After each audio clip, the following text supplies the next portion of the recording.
Yeah, I think this might be my last. So this was called King's Music, and this is a San Diego spot. Rest in peace. It closed down 2010. You should say San Diego area, because if someone mentioned a Chula Vista club and they're like, it's a San Diego spot, you'd be like, what, fool? Okay. It's in Lemon Grove. Actually, yeah, let me recorrect all of that. This was in Lemon Grove, which is eastern San Diego-ish, Yeah. right? Yeah. Not too east.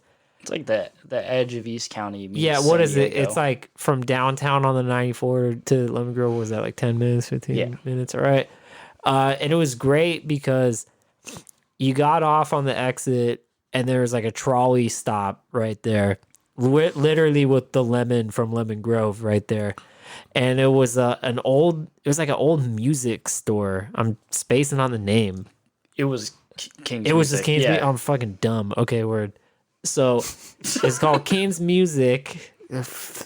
Dummy. Anyways, I thought it was like separate. Nah. I thought it was like this spot. No, it was still a music store when the shows were Yeah. happening. So, and it was one of those like I thought it was like practice spaces. It was like a kind of. they had lessons there. Yeah. I think. Okay. So it was definitely like an old kind of like mom and pop style music shop, right? Whereas like you would go there to get like sheet music or flutes or things. Yeah, like if you had that. to buy a tambourine. Yeah. So then next to it in the parking lot, they had like a room they built a stage in. And I think this guy's name was Adam. Yeah, Adam. And yeah, and then what happened is like his Lemon Grove has always had like a great punk scene.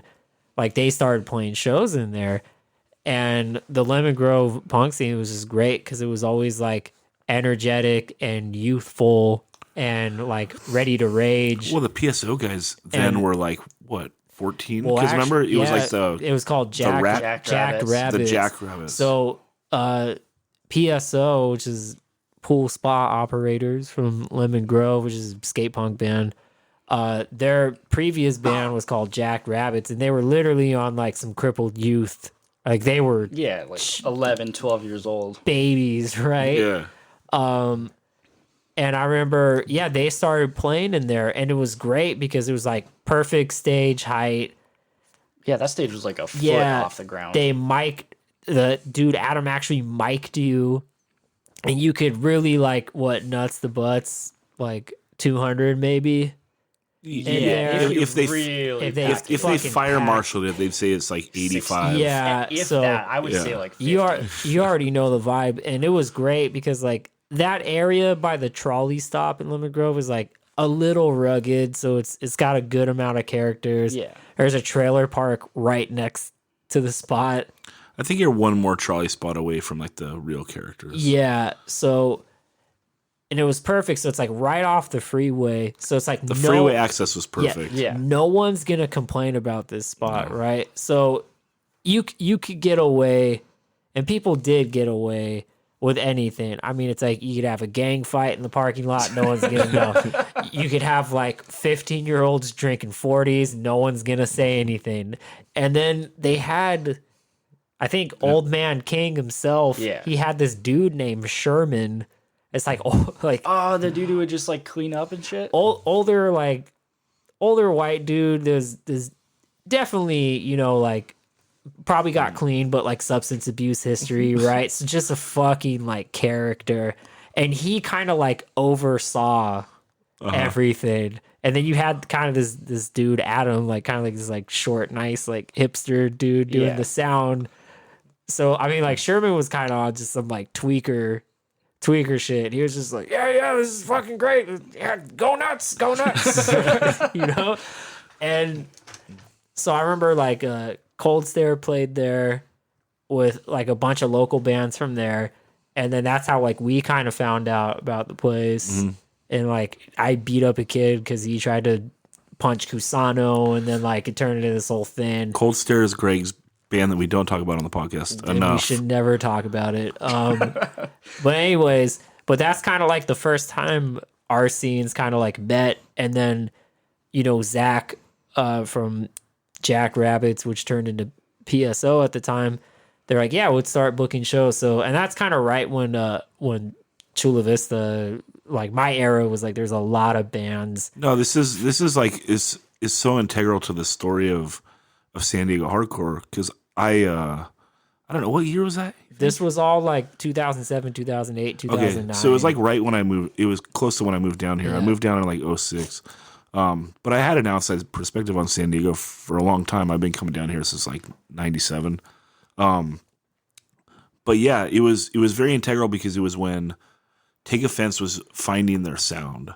So they were like turning into like a band to be reckoned with and like, I don't know, really coming into your own, right? Instead of being like a hardcore band, the Peace and Death 7-inch is when you break out. We did our record release there, and that was in 2008. But even around the time, like, Chula Vista had, like, Impulse, and there was Down Again, there was Colts there was, like, Tainted 4, which turned into Stopping Power. Like, there was so many bands, like Deadline, and then you had, like, bands from San Marcos, and then there was all the Lemon Grove bands, so it was such like a cool spot. And I think all our scenes had like similar backgrounds, and like, well, the Lemon Grove kids were like still way more punk, but it's like that was where they're like, well, we're kind of gravitating towards like hardcore more, so you still had that like free for all fucking energy. So those shows were just like crazy. And it was one of those like perfect vibes of just, it's in an area where, like I said, you could get away with anything. Yep. And for some reason though, it works out, you know, like, cause you have this old tweaker dude who's probably seen everything. So for some reason he knows how to keep the peace amongst everything. And like, I know it was just like a magical spot, and it definitely like a lot of bands like kind of found their sound, and it became like a spot to go.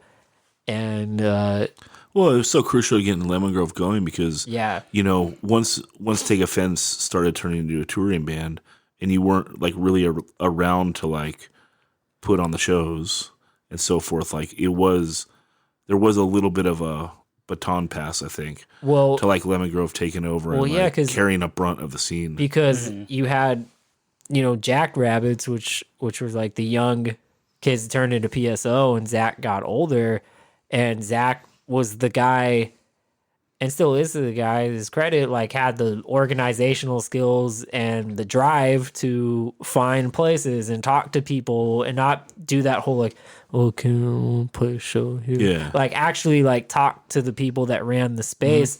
And he was able to go out because they're all, you know, skateboarders, so they would be at the parks, be like, hey, what do you like? Come to this show. Exactly. Come to this show. So they always had kids coming and rolling out to these things, which is like so integral to keep, you know, all that going. Yeah. And that venue was just like perfect because it was straight up like a CBGB's kind of just like wild ass venue. I mean, like Retaliate played there, right? Yeah, we played the Peace and Death Okay, record. yeah. That was when someone heckled me and called me an Irish Cholo. A classic one, which still gets used, but it's kind of old now.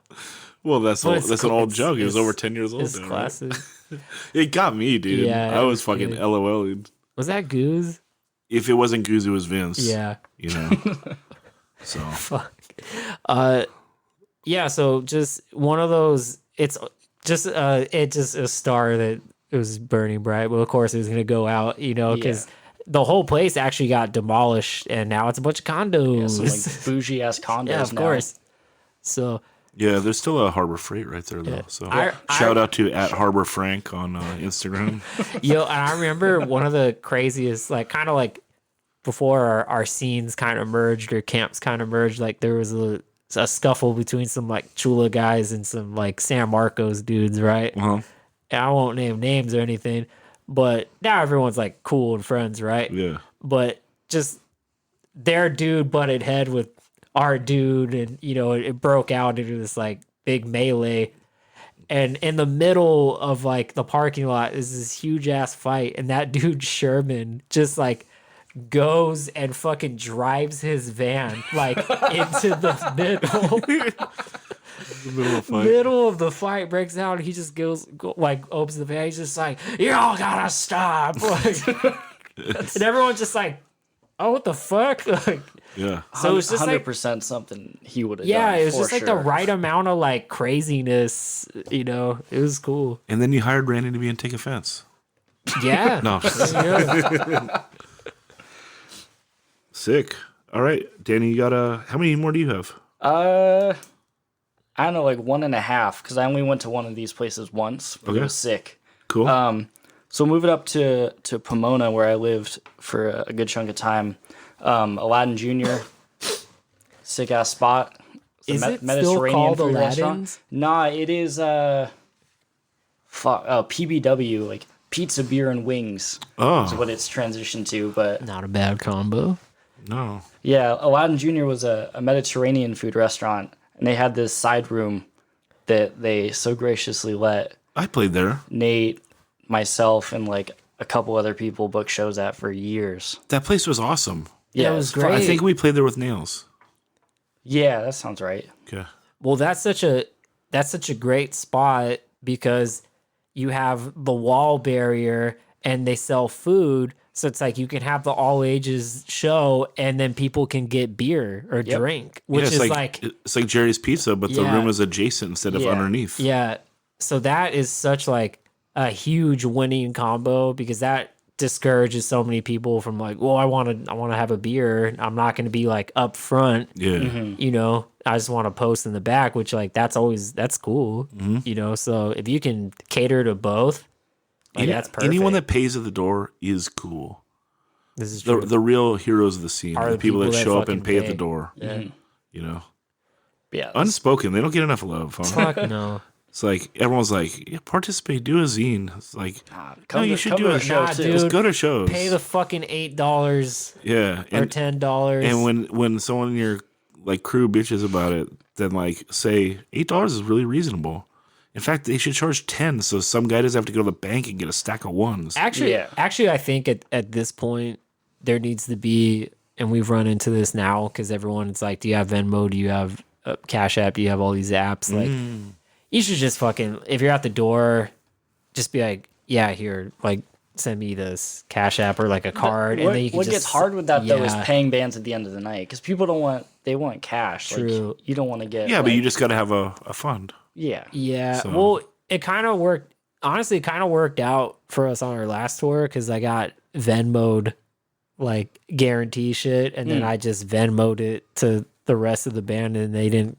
Everyone's like, yeah, it's fine. So it's probably different case basis, obviously. Yeah, totally. But I think it should be an option because there's people that just, I don't know. I mean, dude, think if you're like a younger kid too, like why would you want fucking cash? Like you're just have we even moved on like from cards? You just Venmo everything. I mean, now? everyone can, so many people are doing that, so it's not like a bad idea, maybe, but it's a direction to move. Yeah, but you still got some kinks to figure out first, for sure. The world has left me behind, dude. Like literally, like all the technology I ever needed was an iPod that held like 80 gigs. Like content. Like that was like the fucking future is perfect for me. That still is a fucking remarkable gadget, dude. If you think about it. Like I didn't need anything more. Like when the iPod came out, there was like only 20 gigs. Like look at this. Sound? Like no, I'm like look at all your fucking records and racks of records. You think you just all that in a little thing. I know. That's why I appreciated it so much. Thank you, Steve Jobs. I fucking love an iPod.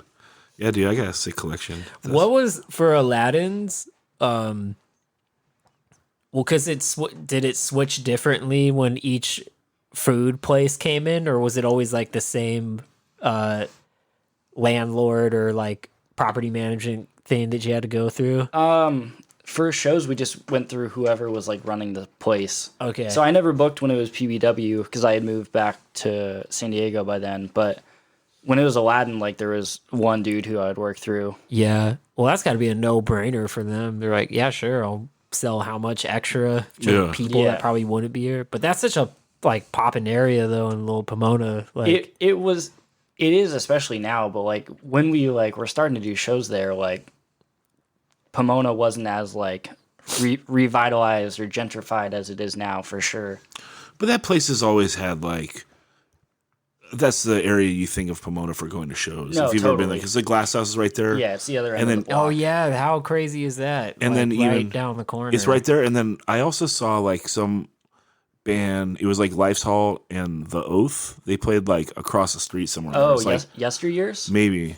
Because there was the Tiki Room, there was Yesteryears, and London Calling. Okay. They were all like across the street in that area. what was Because there was that pit that's across from Aladdin, and that used to be a building that had venues and shit. last time we played with? Oh my God, you're right. Yeah. What was the spot that Gonzo would Gonzo do most of did. the stuff at? Well, he had a shop, London Calling. I think they did shows, Okay. and then I think it was the Tiki Room.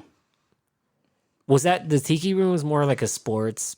Was that more like sports It was bar never. type It was vibe? never there when I No, okay. was in the area. Well, shout out to Gonzo. They turned Shout that out, place yeah. into a to Big pit. Bucks. Yeah, it's a fucking pit that they were gonna. But is it skate pits? What? No, it's just dirt Oh. and fucking It's a literal pit. dirt, trash, and fucking rubble. But yeah, shout out Gonzo. Yeah, I mean, he always books a heavy present. That is his area. Yeah, That's Pomona is totally his. area. Yeah. Well, and you mentioned Nate. He's been doing shows forever now, Yeah. right? So Well, Nate's probably in a private jet with some like Russian DJ. that rules. That's Fucking cool. Mile High Well- party. Yeah, in well- good town. for well him. deserved. Yeah, Yeah. absolutely. Yeah, Nate's busted his ass for years in Pomona and Long Beach, LA, Riverside. Like untouchable for Southern California hardcore for sure. Yeah, and that's we're talking SOS bookings too. Yeah. Which, I mean, he's still active in it, but who's like running SOS? I'm not sure. Maybe Scott. Is that the dude from Vamachara? Or maybe someone No, from Vamachara? Scott filled in for Zabalba for some shows. Okay. Scott Fahey, solid dude. I would. Is it safe to say any really big hardcore show in the LA area? That's all SOS bookings, right? Yeah, if not like Madison now or Sound and Fury. Which but Madison's from Fury. He Yeah. books a lot of stuff. There's a good spread of different people doing different things. Yeah. Well, I want to shout out to Danny from the Shea. He's one of my favorite bookers. Also plays in a kick-ass band called Headcount on Safe Inside Records. Send Bert your money. All right, do your number one. Oh, I didn't order it. Oh, well, do By the way. your final one. Casa de la Raza in Santa Barbara. All right. Oh man, yeah, I remember that. I think I only went to see one show there. It was like Vaccine, Punch, and some other bands I don't remember, but it was fucking sick. It basically felt like you were playing in a living room, but it was like a community center, right? Yeah. Yeah, but there was a okay. stage Oh, played was there. there? when I played there, and yeah. I think that's where the show was. Okay. No, well, they might have had. I think there might be a couple rooms there. Oh yeah. Yeah, because it was kind of a weird setup, and actually that place goes back to like the 80s. Yeah, Ramones played there and shit. The Ramones played there. Yeah, a shit ton of bands. Yeah, I remember we played there with Backtrack in like 08, Yeah. maybe. Was there a stage? No, we played on the floor. Okay, so the last time It's probably like a smaller room. This is probably 08 when I went. Yeah. maybe I can't remember if it was Retaliator and Control that played, but we definitely played on a stage. Anyway, whatever. That place rules. Yeah, it's fucking And it's super pretty sick. It's pretty off again, on again though. Yeah. Which is weird because it has that longevity that's like goes through that whole span of like 30 something years, Mm-hmm. but then like it was never always a spot because even like back in the day, people talk about like the Goleta Community Center and stuff like as being like a little bit more of a mainstay. So, but shout out Casa de la Yeah, Raza. the spot was fucking. It was sick. I only went there that one time. And we like drove up on a whim, but it was well worth the drive for sure. That rules. Yeah. Well, tying into my number one is from the same area, which is the Living Room in Goleta. And it had 3 different iterations. The first one was like super rad off Hollister. And yeah, I saw like Good Riddance there. My like old like high school band Against the Odds played there. You know, just saw a bunch of shows. It was sick. Then I can't remember. There was like the super skinny one that was like by the airport, and that was like I saw E-Town played there. That was super sick. Damn. And Well, hey, now since Now since Daniel's not here, you can like really talk about E-Town. Yeah, I saw E-Town there. Like, Carry On recorded for like this live thing that never came out, and it should at some point because Danny, you got to be a big Carry On fan, right? Yeah. Yeah. So like, they did this like live recording that was like right before they did the 7-inch on Youngblood. And it was like they were transitioning out of being kind of like a metalcore band to being like that, like a youth crew band. And it was like this really cool time where they were like kind of melodic. And like it's really good. The songs from like that era were great. And they just like scrapped them all and then did that Youngblood 7-inch. But there's a live recording from there where like super sick. Anyway, then the third one was great. Saw like a million bands come through there from like, I don't know, like Ignite, Ensign, all the Fat Records bands, all the Epitaph bands, Dillinger 4. Like we, again, like I was saying for the CBGB shit, like you used to be able to just give John Lyons, the sound man, like a tape and he'd just like record it for you. So like my favorite band was this band called Dillinger 4 from Minneapolis, and they played there and I gave him the tape. I was like, yo, I want their like live recording, you know? So he did it for me.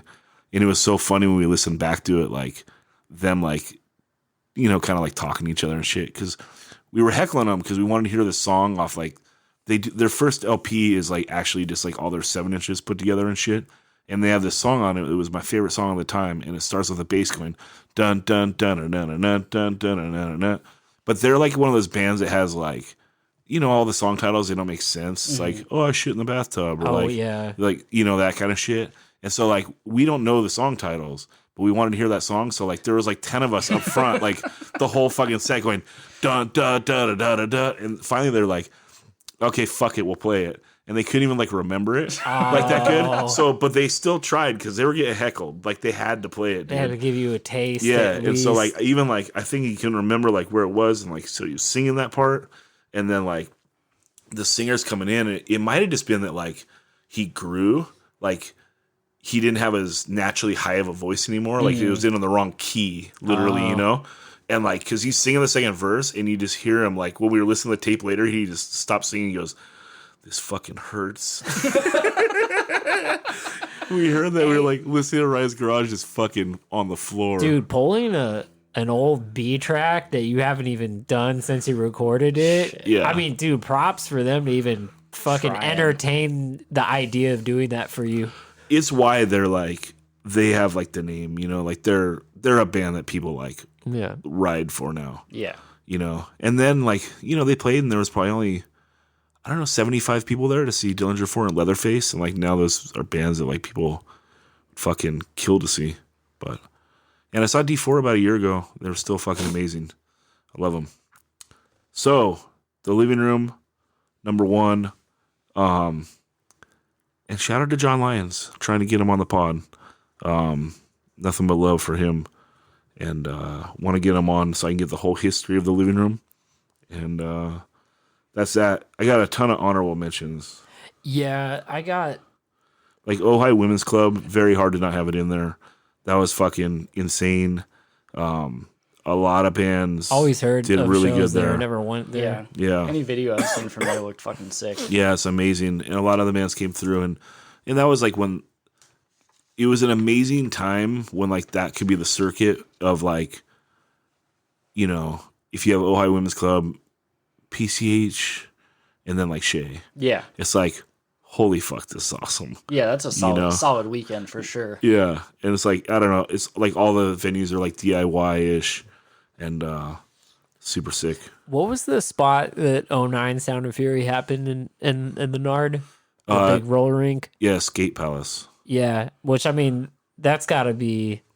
What's the deal with that? Is that even still there? Yeah, it's gone. It's like gone. It's just that was like kind of recent, right? That it got demolished. Yeah, I don't know if it got demolished. It might just be stores now because it's like in a shopping center. Mm-hmm. But that place was there forever. It goes back to the 80s as well. Yeah, like, I mean, like Corrosion and Conformity played there in like 84. Stalag played there. Yeah, right? All the Nard bands, of course. Yeah, so that was so rad that they did it there. I should say, you know, the Showcase is gone in Corona. That was an amazing spot. But you got to shout out that Chain Reaction has had the it's had the longevity. Yeah, I completely have spaced. I mean, I might have to put that as far as venue layout goes, and like diveable stage. Mm-hmm. Yeah, and I mean, it's an unsung hero, dude. If it went away tomorrow, people would be like, Chain Reaction is the greatest club on earth. You know, it's been around so long. It's been a staple. Yeah, so it's gone across generations. Yo, it's so. I mean, it's such a perfect layout for your venue. Yeah, and it's like one of those things too, where it's like there's a green room in the back. Like there's a place to put your gear. Like you can kind of like relax a little bit more, which is like if you're a younger band, that's kind of like a cool feeling the first time you deal with that. You just get a little bit like. I think all that stuff got added after I played there. Yeah, I mean, it just gives you that just a splash, a little professionalism, taste. You know, right? But not too much where you think you're like all amazing or whatever. Another spot where sound was great. Dude, sound's always been great. And it's been there for over 20 years. Well, I don't remember when it switched over from Public Storage to Chain Reaction. The dude from Offspring owns it, right? I don't know. Or whatever. I always heard that. No, I never knew that. I don't know. But yeah, and I've seen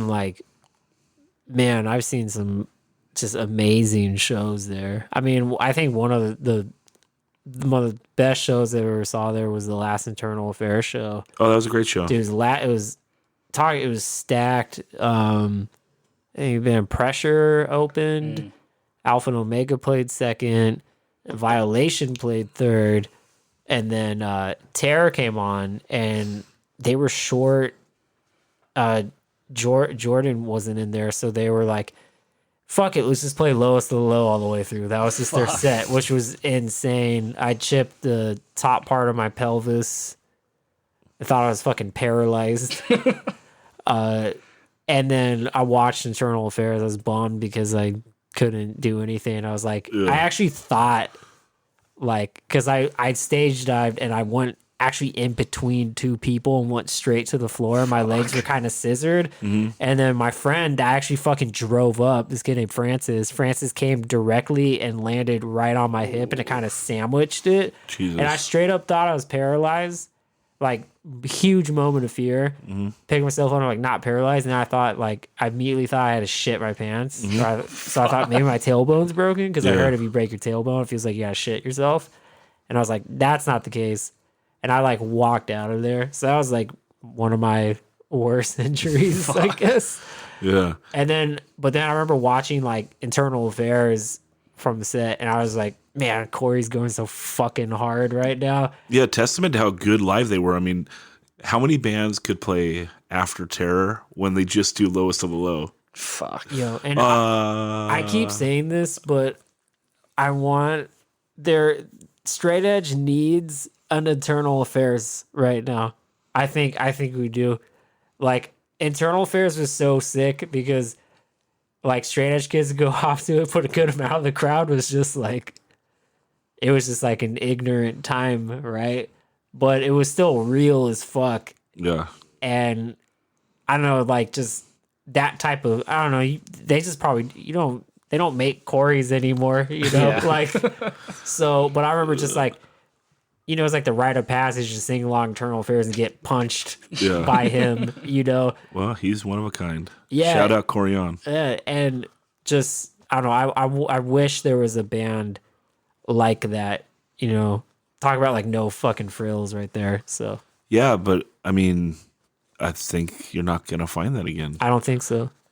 Because Corey's a wild man. No, and that was his vision. That's like the edge band I want, where it's like the dudes are fucking crazy behind it, Yeah, we talked about when I had taught on the pod, and it's like literally Internal Affairs was, if you think about Corey and you're like, let's put this into music, it's that, right? I mean, how many other like personality types could you do that to? Remember how we were talking? That would be perfect before the pod. Like maybe Bob Marley, right? Like, oh, Bob Marley sounds exactly how he is, and like, oh, Internal Affairs sounds exactly how Corey is. Remember, remember before the pod started, we were talking about like if you're straight edge and you're like buying beer for your friends, but Internal Affairs buys like Like, no, I'll go with you to get speed. I don't care. Yeah. Like, what? He shorted you? All right, hold on. Yeah. Oh, that's funny. So yeah, continuing on some honorable mentions. We talked about Rock City. Camarillo. Fucking awesome place. I mean, we're definitely blowing it when it comes to. I mean, there's no way 3 Southern California dudes are gonna cover venues, so it's obviously gonna be like geographically specific. Yeah, but we have to listen to other people's takes where they always get our stuff wrong. Oh yeah, no, you know what I mean? Like here's what else. No, at least I'm not stabbing at other stuff. You're absolutely correct. And fucking whiffing. Yeah, no, you know, like I'm not speaking on stuff I don't know of. Yeah, and even going through Midwest, I always felt like I played like a different place every time. Yeah, like every time we played Minneapolis, we played somewhere different, but they were all awesome. Anytime we played Quad Cities, we played somewhere different, all awesome. But Triple Rock in Minneapolis, another thing with Dillinger 4, that was their spot, and it was fucking perfect. I mean, you could do an entire podcast on just like the complete bizarre fucking spots that you've played. Like, we should do that. You could do actually. Maybe we should do that next time. Let's do that. I want to shout out to Texas real quick. We always like to play in Houston a lot, and so Fitzgerald's was the shit. Playing upstairs or downstairs. Also, Fat Cats was fucking sick. Did you ever play White Rabbit in San Antonio? We never played San Antonio. That was a killer spot. We played of course El Paso is way out there, and also like what's the New Mexico town right there? You either play El Paso or you play Albuquerque? No. There's a little town right over the border. Oh, I know what you're talking about. Yes, you play one of those two. We played like right on that border. Mm-hmm. We were supposed to play inside a spot, but a girl's quince was there. And they were like, no, he double booked. But they were like, this is how fucking down they were. They're like, you guys can just play in the parking lot though. We don't care. Oh, that's sick. So we like kind of set up the vans and just kind of made an area and set up in there. Would that have made your top 5 list of crazy places you played? No, number 1 is an actual gun range in like Serbia. Let's save it. Yeah. Ooh. Yeah, this is a good pod. Yeah. Let's do that one.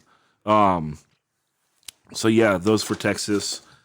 Got a shout out to Las Vegas. You know, the Hammer House and also Tremors was around a long, long time. For the Nard type area, the Doghouse in Ojai. Shout out to the Sakamoto family. And then also, of course, Laser Star, the Battleground. That place was ill for like when I was 18. Another place that had a good run in, I don't remember where Prunedale is, but it's like, it's NorCal. So kind of be on the loop. There was a place called Jim Dandy's.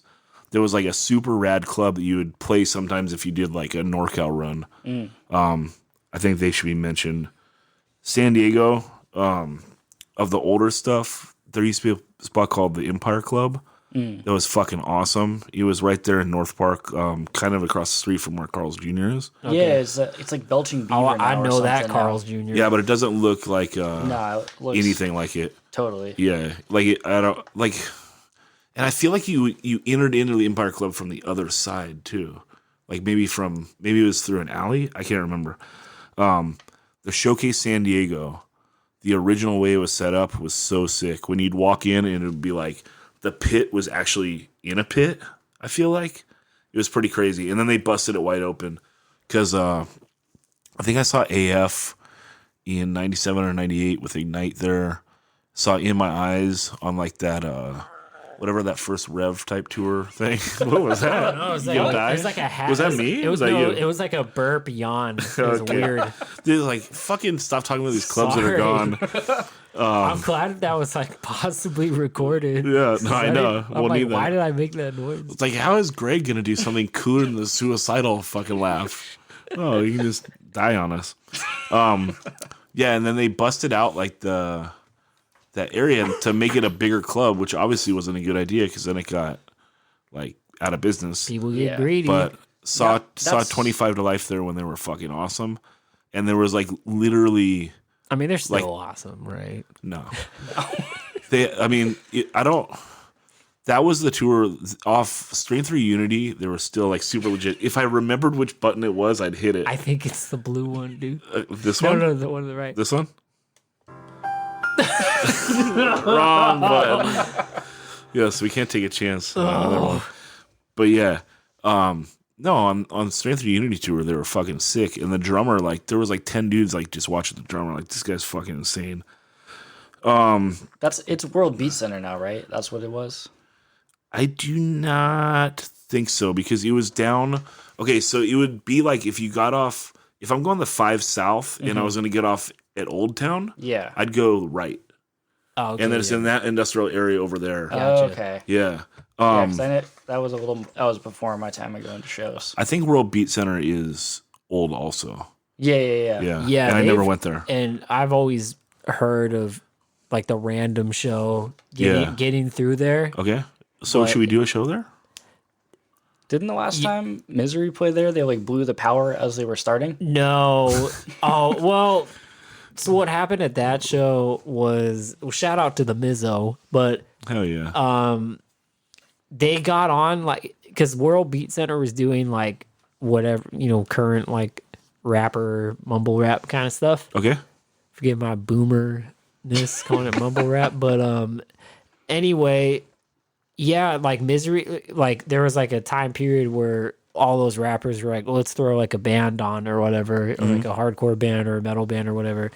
So Misery got on there, dude, and it was so like it was so brutal because like, dude, this place was packed out, and it's like that rap crowd that's like just goes off to anything, right?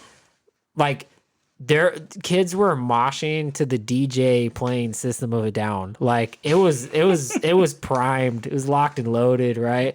And so Misery gets up, and I remember all being in the back, and I'm like, dude, they're about to like fucking bring this place down. Yeah. Like it's going to be legendary. Yeah. And like the power on the place was so fucked up. Well, because dude, rap shows are just, I mean, it's, the dude plays whenever they play. Like it's just fucking chaos. It's right? gonna blow up like when Korn played Soma before Sick of It All. When Daniel and Don were there, dude. Yeah, this would be my moment of that, And Korn and Misery that's not much of a jump too. They're very similar. So that's a joke. Anyway, so. Dude, the fucking Taylor's amp turns on, like, just that sick, like, yeah. And then, like, they launch into it, and the power just keeps fucking dying on them. So they do it again. It dies, and it's like the crowd's just like, just give it to us. And, like, just the amps, like, the power was just fucked up. It was so fucking brutal to watch. That hurts. Like, dude. Talk about like the carrot dangling in your face. Like you're like, hey, you might play one of the craziest shows you'll ever play in your fucking hometown. Yeah. The power sucks. Do you want to talk about the shitty San Diego clubs? Yeah, we can do that. Well, Canes from back when Canes was open. Which was on the it was in what beach? Mission. Yeah, right there at Mission. It is there. It's a restaurant now. It's like that main building right there by the. I never went to Canes because, well, first I couldn't go into Canes, and then nothing I would go want to watch played Canes. It had a bad reputation. Like, Over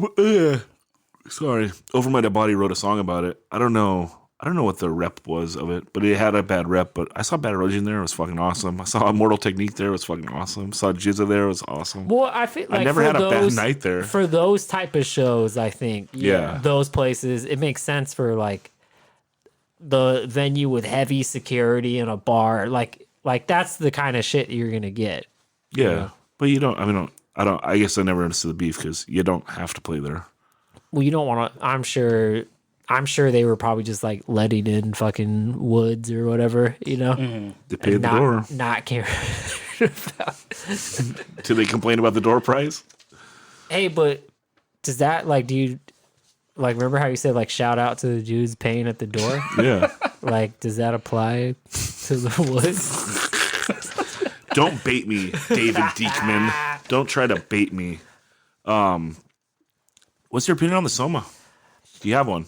So if you're a younger kid, you're gonna go to shows there, obviously, because it's all ages. Because it's all ages, and there's a lot of big bands that are gonna play there. So if you're not really like in tuned with the like local politics of San Diego, or whatever, you're just gonna be like, "Oh yeah, the venue was cool. Like the sounds good, and like the side stage is cool. Like I've seen Terror play there a handful of times. It's always great. You've seen it's like everyone goes. If you're younger, like you're gonna go there, obviously, because you're not gonna. It's accessible. You don't. Like, it's not far from the trolley. And it's like it's one of those spots too where it's like your parents are probably gonna be like cool dropping you off because it's not. Because they can just go to Black Angus and which they tore it down. It's not there anymore. Oh. But it's like there's a Target across the street. Like it's a little more like, I'll come back and pick my kid up kind of deal. But then you start, if you start playing in a band and you start playing shows, and let's say you start like booking shows, then you start like running into the problems of that venue, which would be the owner, Len, being just like, I probably just like an old school like club owner scumbag from like another before my time. The era of just being ruthless. Yeah, just being ruthless. So personal experiences would be, I remember bringing it back to the King's Music. When that spot closed down, the guy Adam went and took all his gear, and then there was a restaurant called Porky Land in Barrio Logan, and they were like, and this was before what people, Logan's getting gentrified now, but this was where nothing was going on in that area. So they had this taco shop, Porky Land. Right? We should honorable mention that too. That was a great spot for shows. Spot. So, and it was one of those spots just like loose with everything. Like they're like, yeah, hey, no, throw your show. Nah, yeah, you can sell beer here. I don't care. Like just one of those things, right? Because he gets his stage in there, and he got a proper stage built in there, and a club like. Good sound in there, and he was like, yeah, I'm gonna turn this into a thing type deal. And I remember we started because there was like a church group that was doing things with from Chula, and we were able to like kind of book shows through them in there, and then we were able to just go directly like through Adam.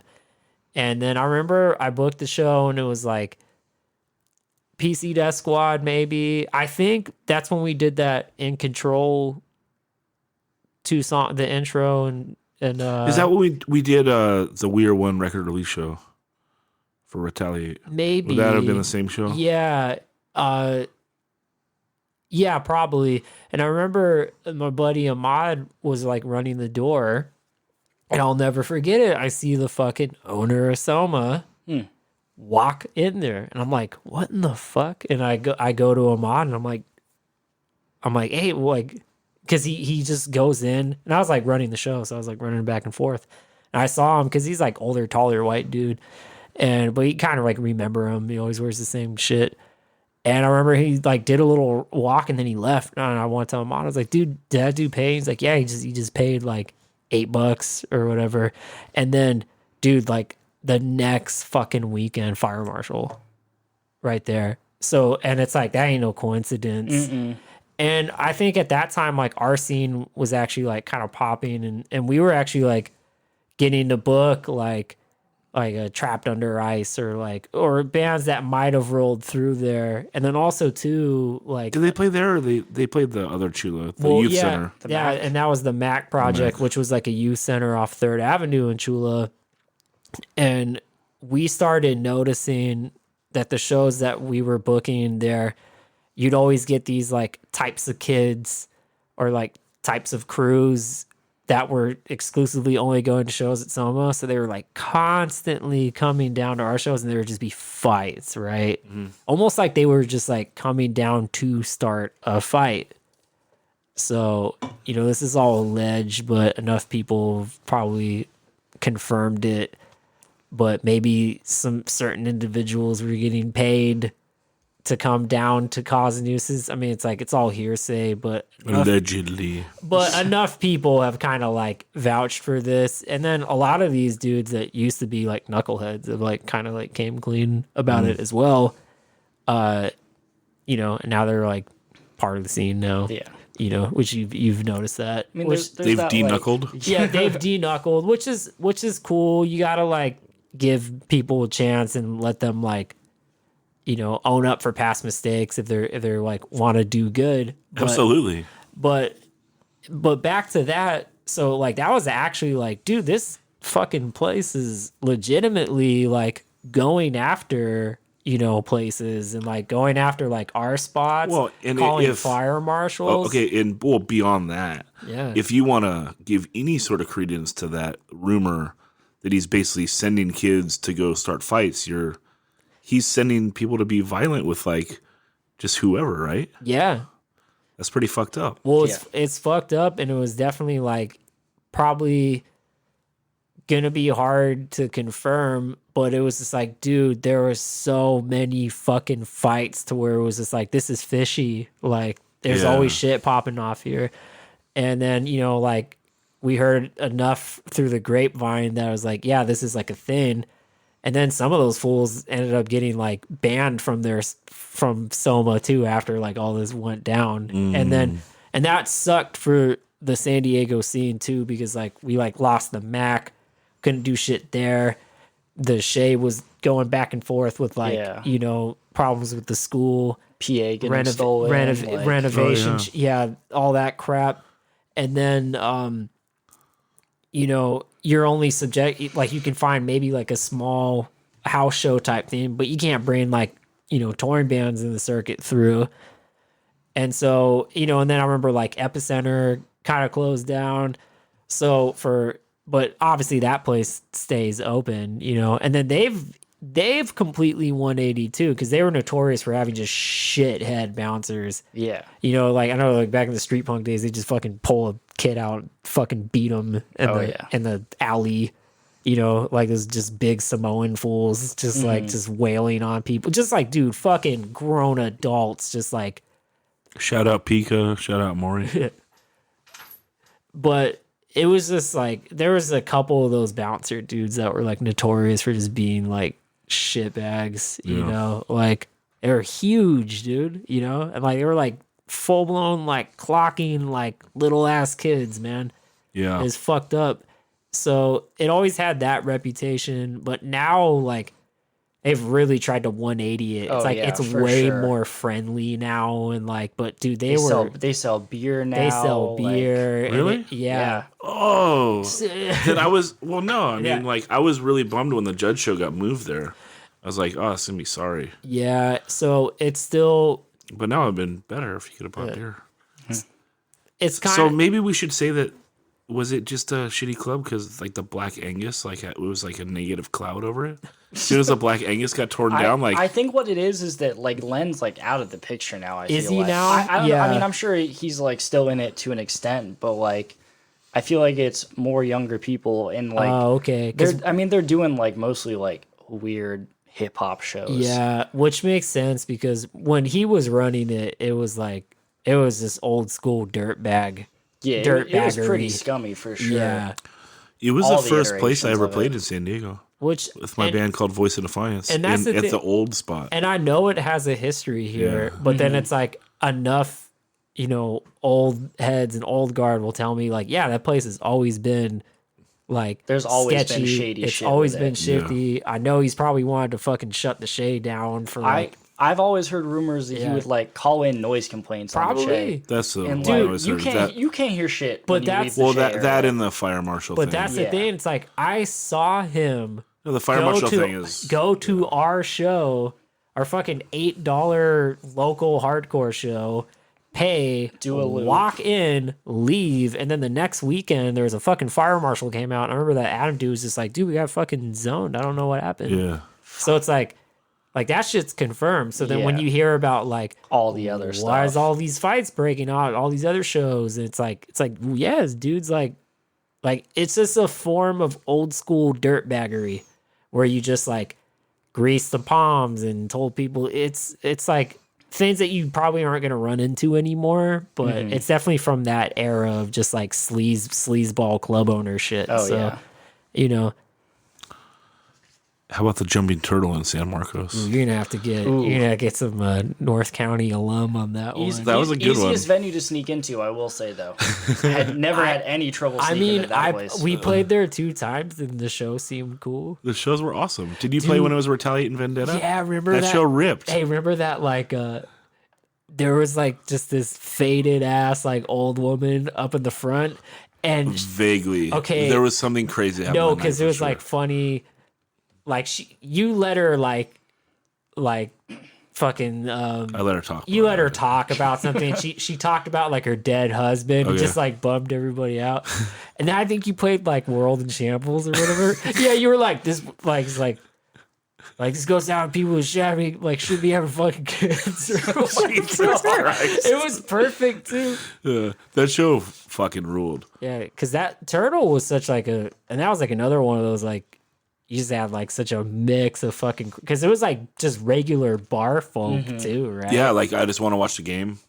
Yeah. But didn't they have like an 18 and up thing? Yeah, it was, So they you were could get supposed a to little boot. bit- They were supposed to boot everyone at like 10. Oh, okay. I don't think it really ever successfully worked, but that was what they said happened. It might have been like I think that show. Did it catch fire? It might have Is been that what really. that turtle? Oh, I thought you meant that show. No, did the turtle or they just close it down? I'm getting something mixed up. That sounds vaguely familiar.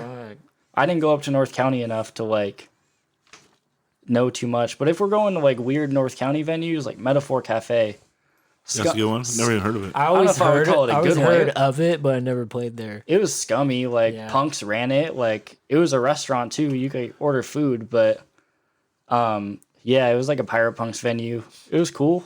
That is cool. It lasted for a hot minute, How long do you think?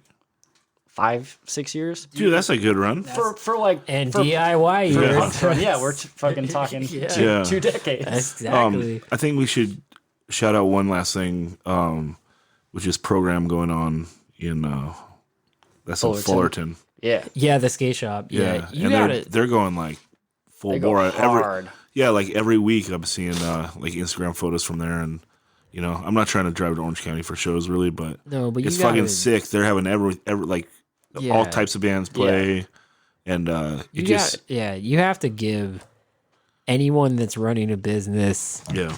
the ultimate props to be like, fuck it, I'm gonna throw a show. Yeah. because It's even sick. Like they're kids from like, or not kids. There's like dudes from Death by Stereo. Like they know how fucking like shithead hardcore kids can be. Yeah. And to still open your business up to like shows, it's fucking So rad. cool. yo, and this is what I wanted to kind of like say for the last part of this, and like it's my not really honorable mention, but there was able to get a venue in like East Chula Vista off the ground for a year with the help of like a local Methodist church. Buddy Francisco who ran it, was the pastor, and his wife Annika. They were part of the Methodist church, but they were like very progressive, down with like LGBTQ rights and all that stuff.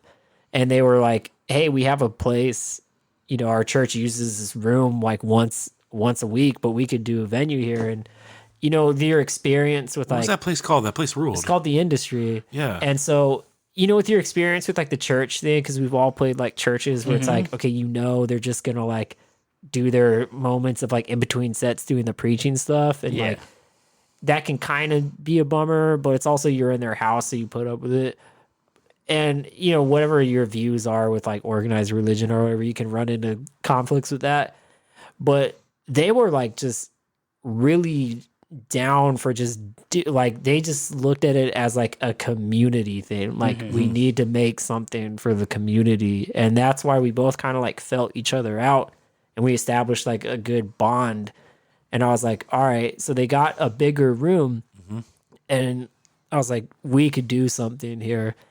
But it was one of those like location aspects, which this applies to everything that we've talked about, where if you're in an area where, and that's like East Chula, so it's like technically nicer, newer, developed Chula It's Vista. too far east. Like the only Yeah. convenient way is like to use a toll road. Yeah, so that kind of fucks you up. And then also too, the neighbors is like there's like a dance yoga rehearsal studio. Oh, so they can hear it like if the door is and they're open. just gonna be it's like, 30 to 40-year-old moms are gonna be bummed looking at like a bunch of dudes with shaved heads drinking a 40 in the back of a truck. They're gonna be like, we're not gonna be bummed looking at them.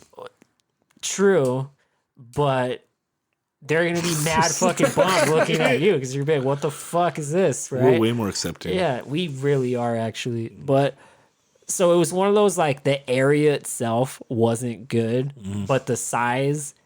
And then, like, Randy and I were able to build, like, a fucking stage. We always wanted to build a stage. We're like, dude, let's make it the perfect height. So fucking kids would dive off of it. And, like, we'll get things rolling. We'll raise up money. We'll get a PA. We'll set everything up. And, like, they're down for it. And it was cool, too, because the church was, like, paying the insurance on it. So it's like we could have events, too. And we had the bathrooms, and you could, like, actually do something. So we were, like, really excited about it. And, dude, talk about the scene taking a collective fucking dump on it. I mean... And this is like one of these things which like eventually will, and like I forgive my ignorance, Danny, because like I was never like in the process of running or help run a venue, and you never know how fucking fragile all these places are until you actually start trying to run a spot. Yep. And it's like, dude, everyone is fucking after you. Like your city's after you. Like, if your neighbors fucking hate you, they don't want you. Your property manager's after you. Whoever you're paying rent, like, they're trying to hike it. And then, so even if you overcome all the fucking obstacles of, like, just your basic shit, oh, I need to have X amount of bathrooms for X amount of people, code, fire marshal shit.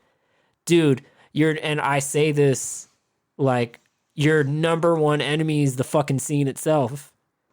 You can literally make something perfect. And all it takes is like a group of 5 or 10 people that like you don't know. You'd be amazed. People just feel like, oh, someone built something, I'm gonna fucking take it. Or, oh, I don't give a shit about this place. Like, and it's so crazy. And like it was such I learned a lot about just like life. We were able to get a year out of it, and we were able to book some like big shows. But it just goes to show, like, maybe like generations that come after Danny and I, like, because you don't have to do maybe as much homework and groundwork and legwork to get into the shit. Like, you don't realize like how fragile these places are, and that sense of community is like really important to make all of it work. If none of that is there, like, you just get the worst group of people that be like, oh, I don't know, whatever. Like, who cares about the spot? Like, who cares about this place? And it's like, but in the same breath, everyone would be like, oh, I fucking hate the show at Soda Bar. I hate the show at House of Blues. Oh, there's security there. Oh, I can't like, it's like, what do you fucking want? Like, and then if you're going to keep acting like... I'll tell you what I want. I want Madball playing Soda Bar every year until I die. But it's like, for the younger bucks that want that, like, full contact spot. I mean, dude, we built that stage perfectly, and these fuckers didn't even dive off of it. So, like... so it's just one of those things where, I mean, venues are incredibly fragile. Yeah. I still want to do one, and I'm still, like, working with like Francisco and Anika to like find an actual place to do it. Yeah. But to be like a legitimate venue and to be an all ages venue, like if you're able to do all of that, like the only group that will actually fucking fuck you up is your scene itself. Yep. And like I've seen it time and time going like playing through a sick place in some random state. And I was like, man, that show was sick, and then you roll through there like a couple months later, like what happened about it? Be like, oh, fucking, this fight happened with these dudes. Or it's like, oh, people like someone fucking caca all over the toilet. Like just dummy shit. Yeah. But then in the same hand, it's like, well, all this shit, you need all the chaos and fucking craziness.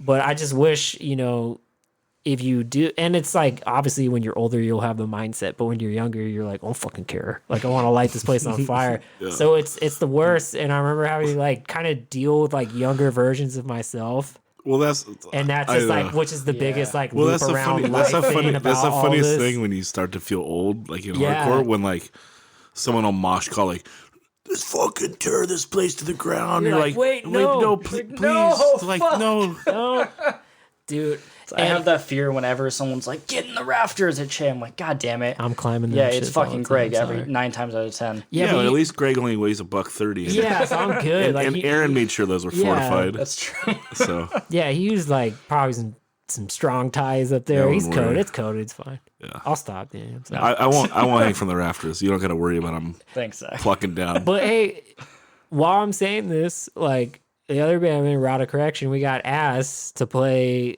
a fest, some hardcore fest. It's being booked in Chula. It's some new spot. Called like some Bow Wow House, right? Yeah. And dude, I looked at the lineup, and it's like it starts at 2. It's on like Easter Sunday or whatever. Yeah. And I'm looking at every band. I'm like, man, I know none of these bands. Yeah. I know. Well, some of them were like, I know that Union Front and like some of these bands. What's that band? Madrugado. Yeah, the power violence band from Mesco. Yeah, so it's like North County dudes like booking a crazy big fest, or I mean, it's all up and coming bands, right? Yeah. And a new spot in Chula, and I know that place is more like an art gallery, dare I say, like more hipster, doing more like indie rock kind of shit.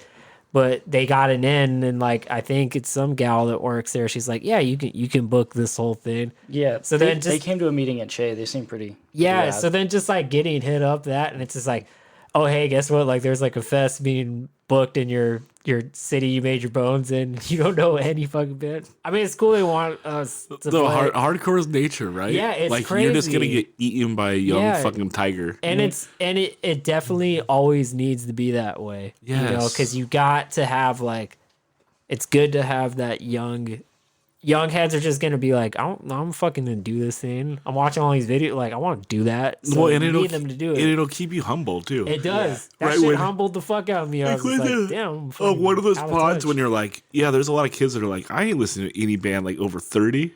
I was like, that's sick. Like, like that's fucking sick, dude. That happens to my band right now. Yeah. They're like you're an old band now. Yeah, we are. They're like, fuck. Fucking. All right, let's wrap it up. Anyone, any other closing words on clubs? We're at 2:20. Just that's a nice long boy. If you're a patron of, not a Patreon member, but a patron. There's a difference. Patron? A Patreon and patron. Patron. You gotta mean like what, English, right? What? No, history. History. All right, we're close enough. So patron is the right word. Patron. A patron of a club. Yeah. Just. Due diligence, I guess. Just know that places are fragile, and just try to support them. Pay at the door if you can, especially if your friend is the one who's putting his ass on the line, booking the show. Dude, fucking just don't ask for guests. Just pay. Just do that, unless you're a fucking like veteran like the three of us that can just walk in. No, I don't do that. Kidding. No, I always pay. No, and also like why come on, Danny, I paid. buy your friends tickets to shows and shit, right? Yeah, true. Like if their birthday's coming up, why don't you just hold out and buy them? Like buy all your friends a ticket to a hardcore show. It's better than buying a video game. You have an experience to last a lifetime. Danny, what's something you want to clarify? Misconceptions of the Che Cafe that you generally hear. Fuck. Where do we even start with that? It's really not that hard to book a show at Che if you're from San Diego. You just need to come to a meeting and like actually know what you're wanting to do, not just be like, I want to book a show with this band. I have no idea of a date or price or any other information. Yeah. Because no one's going to take your fucking show. So do your homework. Do your fucking homework. Come with a lineup. Come with a few dates in case they're taken. and like we're not like elitist dickheads. We're all just fucking socially awkward and we don't talk. Well, the makeup of the way that the Shea's set up, it kind of like lends itself that you can't be a dickhead, right? Because someone comes in and they're equal to you. Yeah. Which is actually like it could kind of be a knock on it running smooth. Well, yeah. We're going to drag him through the dirt a little bit and then we're going to let him off the hook. Hey, we gotta make fun of this guy out of love, right? Hey, love you, David. Last thing with Che though, like there's a ton of people who like on like social media and be like, man, fuck the Che, they don't do this, they don't do that. Like there's not enough people working. And so like, well, yeah, no shit, because you're not out volunteering. If you're gonna complain that there's not enough people helping or things are why don't they have someone selling sodas? Well, you sell sodas, stupid. Yeah, fucking get behind the kitchen and sell them. They got good soda now too. Yeah, dude, those crunch wraps you guys make are fucking delectable. See? Yeah. Get in there. Be the change you want to see. You know? That's all I gotta say. All right. We gonna wrap it up? I think we're good. Just try to find that button. Oh, yeah! Nope. That's a good one, though. Come on. All right, we'll end it on that. Oh, you gotta do a suicidal for the fans. All right, taking it out. Thank you, everyone. Appreciate you.